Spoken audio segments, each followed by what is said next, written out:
Azul Leguizamon, welcome to Unbroken. Thanks so much for having me. I'm so happy to be with you here. Did I pronounce your last name correctly? Perfect. Yeah. Oh, good. Okay.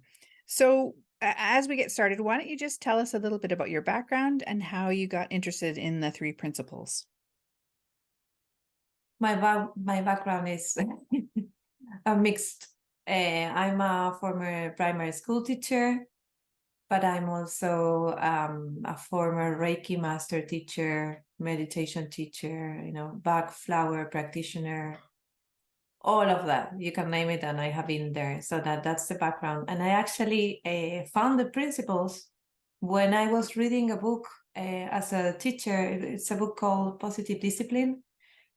The title sounds kind of hard, positive discipline, but it was really interesting because it was pointing children in the direction of really connecting to their well-being and how to behave, and like circles of trust and a lot of wonderful things.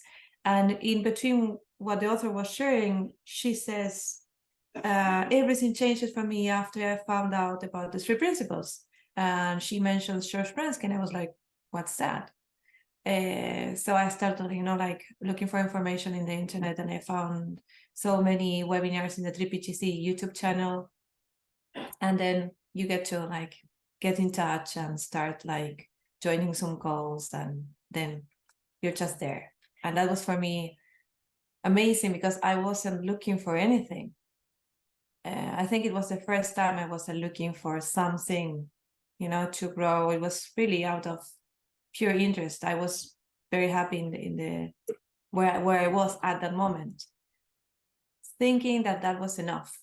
Like you couldn't like really experience well-being all the time. So that's how I found the principles. Mm-hmm. And so before that, you mentioned being a Reiki teacher and Bach flower remedies and other things. So when you were investigating those things and learning about them and teaching them and that kind of thing, were you sort of searching at that point? Yes, absolutely. I have been through a lot of different traumatic experiences, and I developed like a deep connection with people, and this I really wanted to help people. Really, really wanted. So I was looking for just tools, techniques, and how, and I was shifting from one thing to the next thing to the next thing, and everything was really working out. But I still felt something is missing here, because my thinking was like, okay, perfect, Bach flower remedies, they work, Reiki, it works, but there's something that is missing, because how come a human being needs to find something specific and find a practitioner in order to restore their well-being? I don't believe God or the universe or like the divine intelligence that is like sustaining all life created that need. Like, how come we can't be complete, whole, and in well-being if we don't find the right technique for us? It's like, didn't make any sense at all. Mm-hmm. So I was using all of that. And like, for example, I was seeing in Reiki, okay, you teach this program and you support people in learning the technique, and it really like works. But when we look at children, like small children, 3-4 years old, when they fell, they quickly like put their hands there. They know what to do. They're adding energy to that place. So they already know it, so they already got it. So they don't need a Reiki ceremony to open their energy channels. Everything is already there. I'm not diminishing at all the power of Reiki. I understand that we have been having a lot of thinking and conditioning, and we need something extra when we are in that path to open up our energy channels. But when you find the three principles and understand how everything works, everything gets easier and easier. These days, sometimes when I feel like offering a Reiki session, I still do it. But it's about pleasure, and it's about sharing, and it's about expanding the well-being. It's not about needing that to happen in order that I heal. Mm-hmm. So that's a huge difference for me. Yes, yeah, and it's such a simple thing, and yet it's so profound, that that idea that we are already whole, already well, and as opposed to, for me too, personally, in the past, learning other healing techniques, um, where you're coming from a place of, I'm broken and I need to use this method or whatever it is to fix the brokenness about me. Yeah, Yeah, very yeah, different. absolutely. Like one different world, because even if you go to have the sessions, like myself as a patient or myself as the teacher, like there's an unbalanced relationship, because if you come to me because you think I am able to fix you, then I have certain power over you, which is not true at all. But when you come to have a Reiki session because you enjoy it and you know that you really don't need it, but you would love to have the experience, then that's a different journey and you can see more. Yeah. Yeah. Oh, that's such a good point. Yeah, I love hearing that. Um, you mentioned that you had had some trauma in your past. So, and you recently gave a talk for the 3PGC about letting go of trauma. Could you share a little bit about that with us? Yeah, yes, of course. I was raised in a family that used to have a lot of like violence, and there was some addictions going on. So since I was, I don't know, I think 5 years old, I had a clear idea of, okay, this is hell. I need to grow up and just move out as soon as I can. So I have been through a lot of like psychological abuse, physical abuse, a lot of different experiences. It was really difficult because I left my home when I was 18 years old, and you're not really, an adult. So you just start doing the things you learn, like having like toxic relationships and finding yourself, and in the world, and getting a job and keeping the job and like paying your bills and blah blah blah blah. And I would say that there was a lot of suffering in my early years, and there was a lot of suffering that I kind of created for myself unknowingly, innocently. Um, and I have also, I'm located in Argentina. In Argentina, we all go to therapy, so for some reason, like in Buenos Aires at least. And I have had like a lot of therapy, psychoanalysis, Gestalt, like whatever, since 18 to, I don't know, many, many, many years with different people. All of that was helpful. Helpful if the result, the expected result was that I was able to fit in society and like function, like, okay, I'm broken, but I can function in different ways. So I'm not having more issues. And every time, like, my mind was fluctuating between, okay, I'm not enough. If I was a better daughter, a better human being, then maybe they would have behaved differently. Or they are terrible parents, they are the ones to blame, and I'm just poor innocent thing. None of those positions was healthy or they really complete. When I found the principles, not exactly when I found it, I started like exploring, listening, trying to understand. You know how it is at the beginning, you hear, you kind of not really understand, but something inside of you tells you, yeah, it's this. And then I had an experience with my daughter. It was challenging for me to become a mom because I had a lot of thinking about what if, I don't know, something in my mind goes crazy and I start acting crazy, and I was like, oof. But with the help of the therapist that I had at the time, he helped me to see that was just a fantasy, that I was able to like be a mom. But when Amber, my daughter, was around 2 years, something like that, one day she misbehaved. I don't remember exactly what she did, but I got really angry. I got really angry. So I started saying to her, hey, you shouldn't do this and that. And I had to stop myself because I could see how after each word there was a terrible word after that. It was like a road of violence, not physical violence, but like everything I heard just came there, and I was going to just unload it on her. And I stopped at myself. But I saw it was like seeing a dark tunnel, like taking me or calling me. And I just saw that and dropped it. And then a few days after that, she created a mess. This one I remember, a mess in the bathroom. Like she used some towels and plugged some parts of the bathroom, and she opened, the running water. And then she came and said, "Mommy, there's water everywhere." And I saw, and the bathroom was completely flooded, and water was like everywhere. And I was in a very good mood at the moment. And I was like, "Okay, honey, don't worry. Like you shouldn't do that, but let's clean everything up." And we were laughing, and she was looking at me like this was like to be in trouble. Like why aren't you angry at me? But she didn't say a thing. And then a few hours after that, during the night, I suddenly like saw, I think that was my first deep insight. I just saw that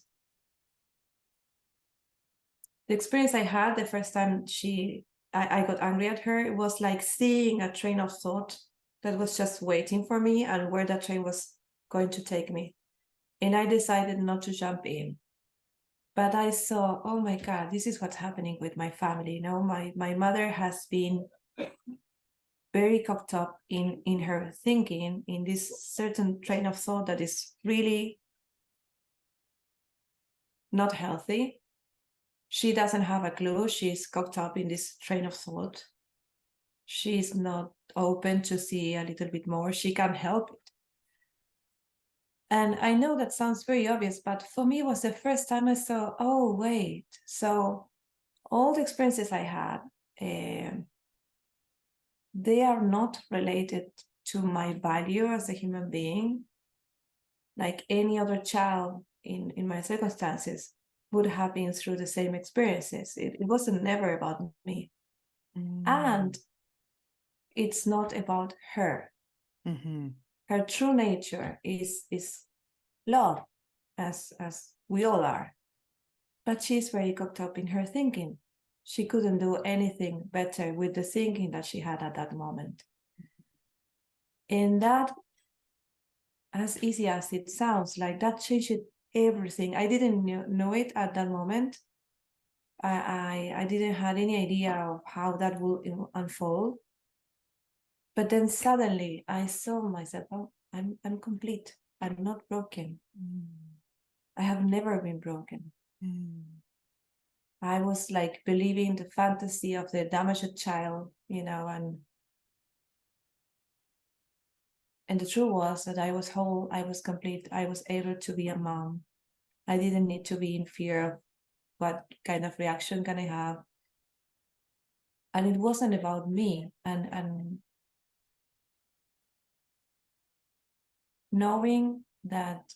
really knowing that you're not the one to blame for a traumatic experience, and that the other person is not the one to blame either. Just leaving blame out of the equation changes everything. Everything. And it's always available. And like recently when I offered that webinar for the GC, somebody, I think his name is Neo. I mean, his user is Neo, but somebody commented on YouTube saying something that they heard something that never heard before. So I asked him, what did you hear? Because I always love that. And he expressed this same thing in such a beautiful way. He said that he just realized it now, that he has been trying to fix like a cup of tea that he broke in a dream. And he was spending like his awake hours trying to fix something that was broken in a dream. I think it's the coolest thing I have ever heard. It's so brilliant. It's really like, I see more and more than having insights. It's just waking up from daydreaming, a daydreaming that is great suffering and confusion, and so it's more about being awake. Mm. And sometimes, sometimes I get distracted and I get caught in my thinking, like we all are, we're human beings. But knowing that it's just one thought away, going back to who we really are, it's the ultimate freedom from my Yes. perspective. Yeah. Wow. So powerful. Thank you for sharing that. It brought tears to my eyes when you said that the comment from the fellow about the teacup. That's really so beautiful. Yeah. Just lovely. Yeah. And this may be an unfair question, but has this awareness, has it impacted your relationship with your family? Yes and no, in this Mm, sense. With my mother, with my biological family, I'm like, I don't have a relationship currently, mhm, because they are still engaged in behaviors that are really unhealthy. mhm, What shifted was that with them was that now I'm able to feel loads and loads of love towards them. There mhm, is no resentment, there is no pain.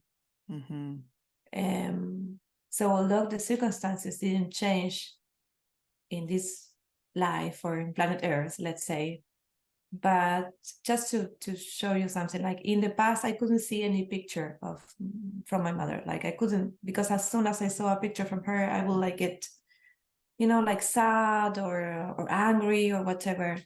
And after that experience, one day I was like putting things in order at home, and I suddenly I saw one picture of her, and I hear myself saying, "Oh my God, she's so beautiful," and I was able to see that, and to feel all this love coming to her. If mhm, at any moment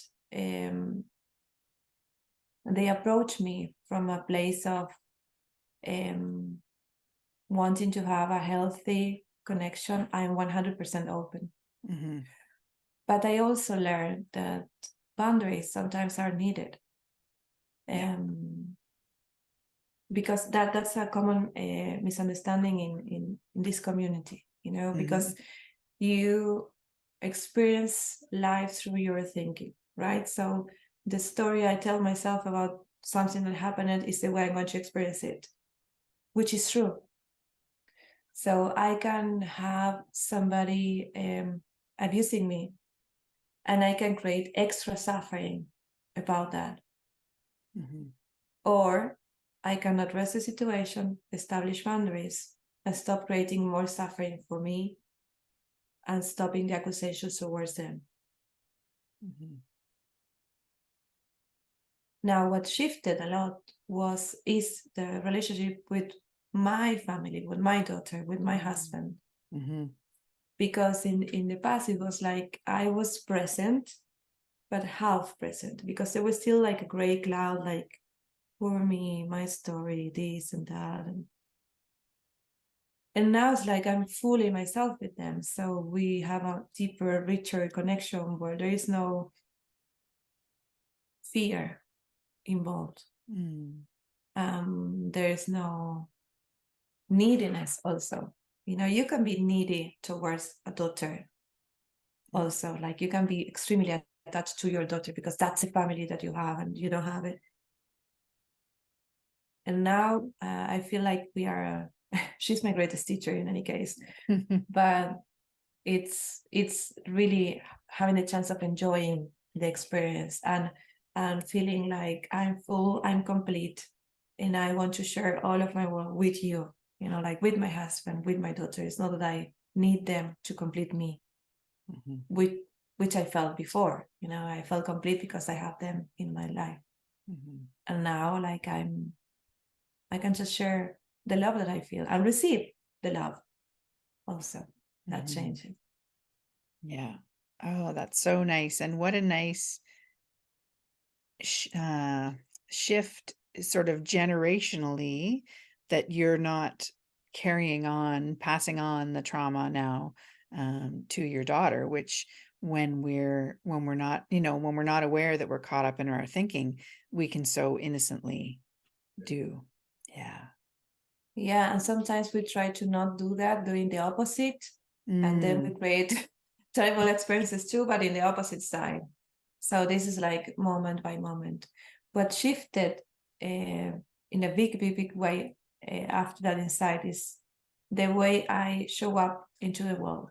Like before seeing that about myself and about my family, about I would never have the courage of being with you today in a podcast, in a mm, recording. Like that was really far from my league. mm, I was living a life where I was working as a school teacher, happy, and that was it. Like there was no further because I felt like there was no place for me in the world. Like I haven't been loved or wanted as a child, and I felt like I'm just here by mistake. At some point somebody will find out that I'm alive. There was somebody. It was that kind of thinking. So I was just, instead of um, having desires and creating stuff, I was just accepting what was coming to me. Like that was it. There was a big line that I couldn't cross. mm, um, and that shifted. It didn't shift like from one day to the next day. It was gradually mhm, that I was able to show up and be myself and support people, because that's what I love, supporting people. Yeah. mhm. Yeah. And so, do you work with people who have experienced trauma? Yeah. Yeah. Yeah. I And have one-on-one clients but they have different range of traumatic experiences, but also with teenagers. mm, And some clients that they are teenagers, it's kind of different because the traumatic experiences are still happening.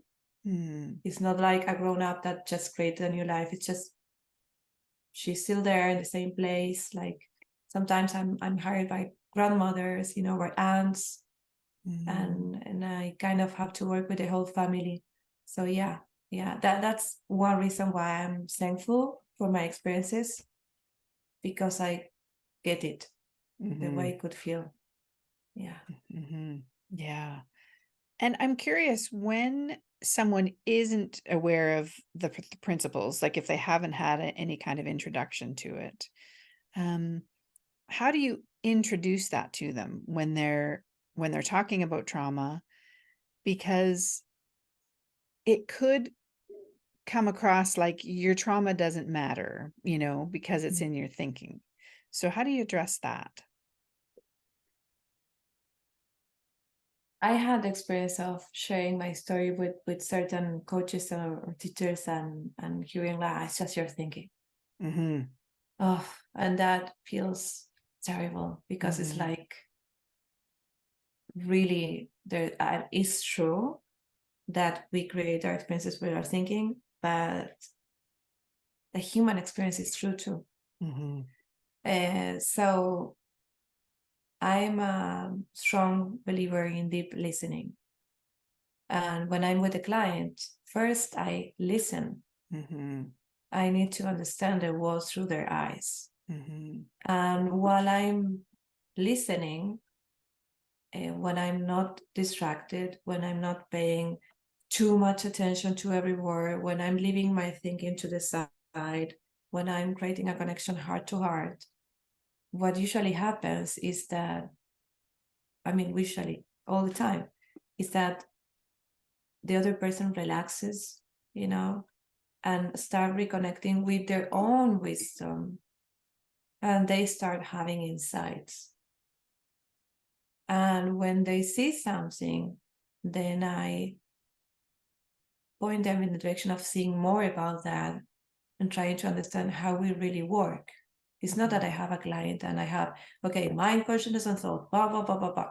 No, I just start where they are, because I'm not teaching something that they don't know. I'm just reminding them something that they know. With one particular client, she's 15 years old. She has gone through very traumatic experiences, and she tried to commit suicide. And after that, I was hurt. So she was sharing many challenging experiences, and I was listening and connected and pointing her in that direction. And one day she said, you know what? I noticed that I kind of keep myself depressed. Like, okay, tell me more. And she was like, yeah, because, I'm at school, and then a thought shows up about what's happening at home. And instantly I just drop my attention up from the class, and I just start thinking about that. And then I play some sad music, and then I rub home and watch some sad movies. And that doesn't help. Like, I have a very hard time. I should stop doing that. So from that, we started having like a full conversation about, so what are you seeing? You're creating the experience, like things are happening. But for me, it's more a thing. Being a coach is more like being a witness of how the other person reconnects with their own wisdom. I heard Mark Howard recently saying something so clear. He was offering a class for a coaching training, and he was asking all of us to remember that when we're having a conversation with the client, we are sharing what mind wants us to share, like what wisdom wants us to share, God, the universe. But the client is also sharing from mind, from wisdom. It's an equal relationship. So my client will guide me to what they need. I will learn lots from my clients, and we will look in that direction together. It's just that. Yeah. Yeah, as you said, what an empowering way to work with people. There's no power dynamic in play when you approach it like that. Oh, that's lovely. Yeah. And sometimes happens that certain clients, and I was doing the same in the past, like, oh, my teacher, my coach, they know lots, like when that doesn't really help, because if I encourage that, then the other person thinks, oh, it's Azul, it's what she says. No, it's you. Like my work is that you don't need me as soon as you can, so you can keep or we can work together to create stuff, but not because you need me. Yeah. And in my conversations with Mavis, many times with Mavis Karen, she's my mentor, I would say, oh my God, Mavis, I didn't saw that, this and this and that. And she will always pointing back, like, it's you, what you're seeing, it's your true nature. It's nothing about me. And I was like, yeah, but, and then I started seeing that connection, with my own wisdom. And of course, it's extremely helpful that somebody else points you in that direction, because we all get caught up. And if we can do it together, why wouldn't we do it together? Like, we don't need to do it alone. Yes. Yeah, exactly. And so speaking of wisdom, you had a post on Facebook recently. Well, actually, no, about a year ago, that was about leveling up the volume of wisdom. Could you share a little bit about that for us? Yes. The way I see it now is that instead of leveling up, the volume of wisdom is more about what we stop doing. It's more about, like, wisdom is always there, letting us know stuff, small stuff. You're cold, get a jacket. You're hungry, get food. This way, not that way. But where our attention goes defines everything. So if I have a lot in my mind and I allow my attention to go there, then I'm not really paying attention to what wisdom is sharing with me. So as soon as I stop paying attention to my thinking, then it feels like wisdom has leveled up. Like it sounds more clear.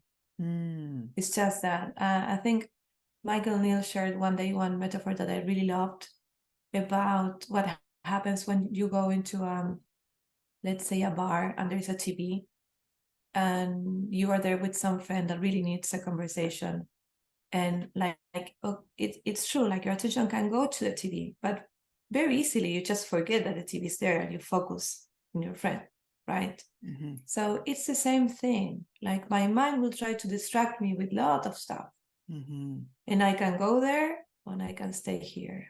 Mm-hmm. And the way I can know what I'm doing is the way I feel. Do I feel calm with clarity, or do I feel something else? And how do I want to feel? And then I go back to who I really am. It's like daydreaming or being awake. Mm-hmm. Same thing. Mm-hmm. Yeah.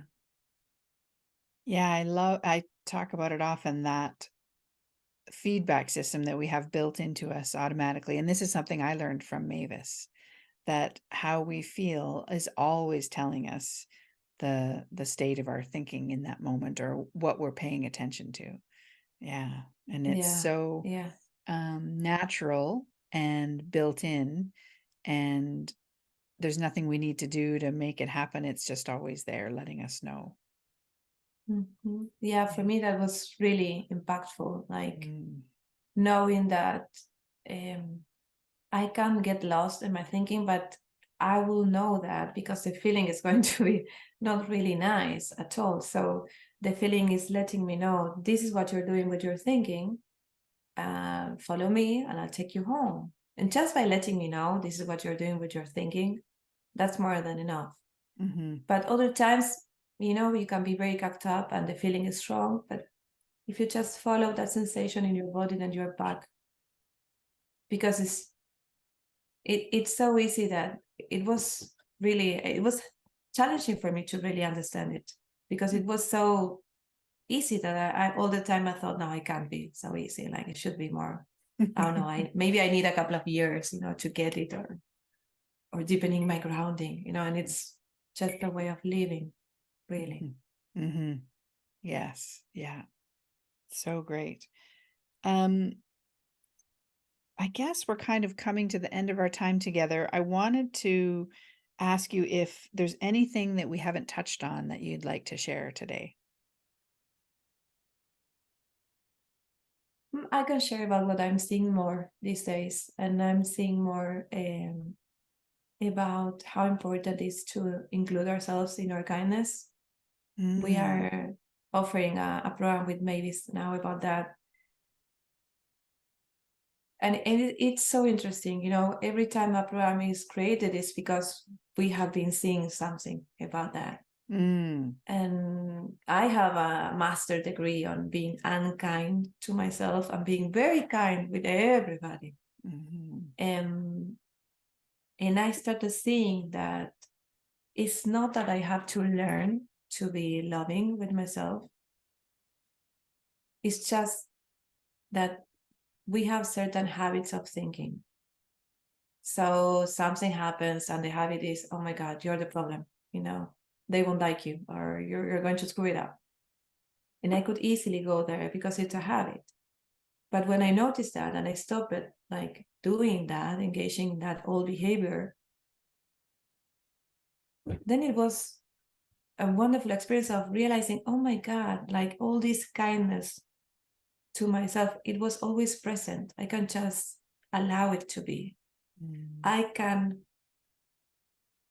unlearn, like I can really close the gap between how would I treat other and how I treat myself. So I can really unlearn these old habits just by noticing. There's no effort. It's just noticing what you do. Mm-hmm. And I think that's a huge part of being who we really are. There are no babies, there are no small children that are unkind to themselves. Nobody has that experience because it's built in us. Mm-hmm. And that's like connected with our sense of self-esteem, our sense of well-being. our creativity in the world. Like I'm feeling these days like it's kind of the root for everything when we start with ourselves. Mm. Yeah, such a good point. Yeah, I love that you said that about babies and children. You know, they have to learn how to be unkind to themselves and to others as Mhm. well. But so then if we have to learn it, we can unlearn it as well. Yeah, and that's something that in this inside out community we innocently, I think we all have the experience of, "Ah, I get caught up again. Oh my God, I'm a terrible mess. I will never learn." Or when my grounding is deep enough, then at that moment I will be. And then we stop at like fixing our outside circumstances, and now we're trying to like fix our grounding or like. And the truth is that you wouldn't say that to a friend. Oh my God, you get caught up in your thinking again. Oh, you're terrible, but you will never learn. Or when you're grounding, you will never treat somebody like that at all. You would be Yeah. loving, you would be kind. So the invitation for everybody that is listening to this episode is to explore that possibility, like to notice how you're treating yourself Mhm. and decide to like just drop that habit, and it will show up again and again and again and again. But the more you stop doing that to yourself, the less it start appearing, and you start feeling more confidence and more, you get more comfortable with being who you really are in any situation, instead of trying to fit in.